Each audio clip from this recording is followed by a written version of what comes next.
प्रिय मुख्यमंत्री मार्गदर्शन में विजु युवा बाहिनी एक नव परिचय लाभ करथिला। मो भଳି जड़े साधारण युवक एक कार्यक्रम माध्यम स्वच्छासेवी भाव निजर एक स्वतंत्र परिचय पाई पारिथिला। एति निमित्ते मु मोर हिरो आमर प्रिय मुख्यमंत्री को आंतरिक कृतज्ञता जनाउछि। या छड़ा आमर ए उद्यम समग्र राज्य रे जनसाधारण मध्य परिवेश प्रति जागृति सृष्टि कर पारिथिला। आमे माने आरंभ करिथिबा ए कार्यक्रम ए सामाजिक कार्यक्रम इतिमध्ये अनेक मात्रा आगे जाइछि। ए सब कार्यक्रम विजु युवा बाहिनी माध्यम करा जाउथिबारु ए आम मानकु आनंदित करबा सह आम परिवेश प्रति दायित्वबोध कर जाउछि। सर्वशेष समस्त को धन्यवाद जनाई मोर वक्तव्य विराम दउछि। बंदे अतुल बढ़िया ने thank you so much Rakesh एते सुंदर अभिभाषण देथिबारु वर्तमान आगु को बढ़िबा। तो मोबाइल शुभ ओडिशा को सबु जीवारे भरी देबार जो दायित्व दिया जाइतिला विजु युवा बाहिनी को ताको तो निश्चित भाव में प्रशंसनीय काम करी आम युवा बाहिनी दायित्व तुले छथि। तेबे तांकर कंट्रीब्यूशन कोन थिला और केमती थिला से प्लांटेशन ड्राइव से संपर्क में आपको विशेष सूचना देवा पई अछि बडे खास audio visual. Let's have the AV please.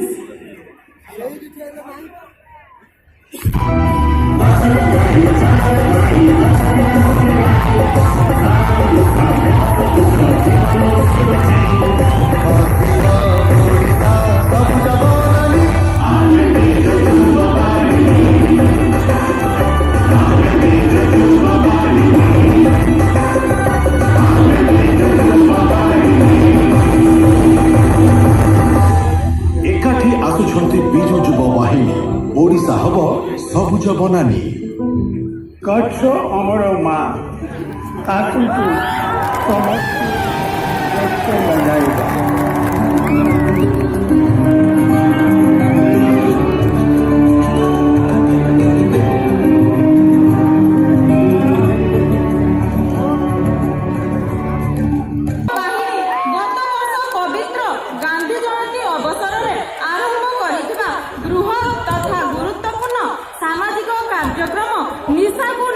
जनसाधारण मध्य निशा संपादन कुपरिणाम विषय सचेतन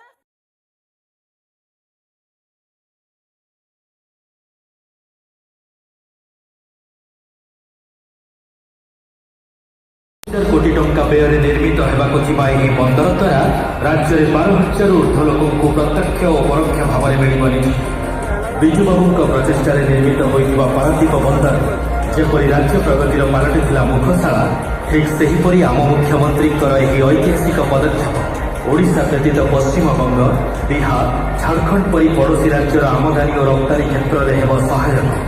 एसहित बांग्लादेश नेपाल और दक्षिण पूर्व एशियार अन्य पड़ोशी राष्ट्र शिल्पर अभिवृद्धि में सुवर्णरेखा बंदर प्रमुख भूमिका ग्रहण कर